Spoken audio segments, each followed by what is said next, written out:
দুনিয়াতে যে ব্যক্তি বেশি পেট পুড়ে খাবে, কাল কিয়ামতের মাঠে সে সবচেয়ে বেশি ক্ষুধার্ত থাকবে বলেন না?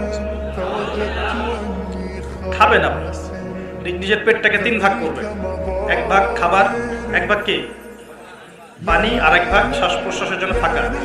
আর এই ব্যাপারে একটা কথা বলে দেই, শেষ জামানায় কিন্তু খাবারগুলো সব করাপ্টেড হয়ে যাবে। কি হবে?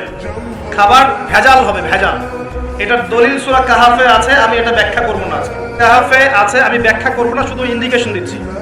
309 বছর ঘুমিয়েছিলেন আসহাবুল কাহফ। কত বছর?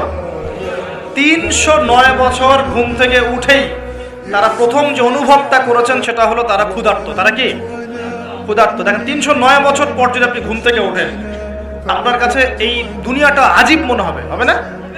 কিন্তু উনারা ক্ষুধার্ত, পকেটে কিছু মুদ্রা ছিল, যেই মুদ্রাগুলোর মান 309 বছরও কমে যায় নাই। কমে গিয়েছে না। এখন আপনি আপনার মুদ্রা নিয়ে ঘুমান 300 বছর, দেখেন তারপর কি হয়। কি হবে?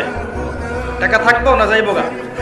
আচ্ছা, তারপরে শুনেন, এরপরে উঠেই তারা বলছে ফালিয়ানজুর আইয়ুহা আজকা তুআমা, এই মুদ্রাগুলো দিয়ে বাজারে কাউকে পাঠাও, তোমাদের 9 জন 10 জনের মধ্যে একজনকে বাজারে পাঠাও। ফালিয়ানজুর, সে যেন বাজারে গিয়ে দেখে, আইয়ুহা আজকা তুআমা, কোন খাবারটা পবিত্র খাবার, ফ্রেশ খাবার। ঘুম থেকে উঠেও ফ্রেশ খাবারের দিকে তাদের নজর কেন? আর এই সূরা আপনাকে দাজ্জালের ফিতনা থেকে বাঁচাবে কেন?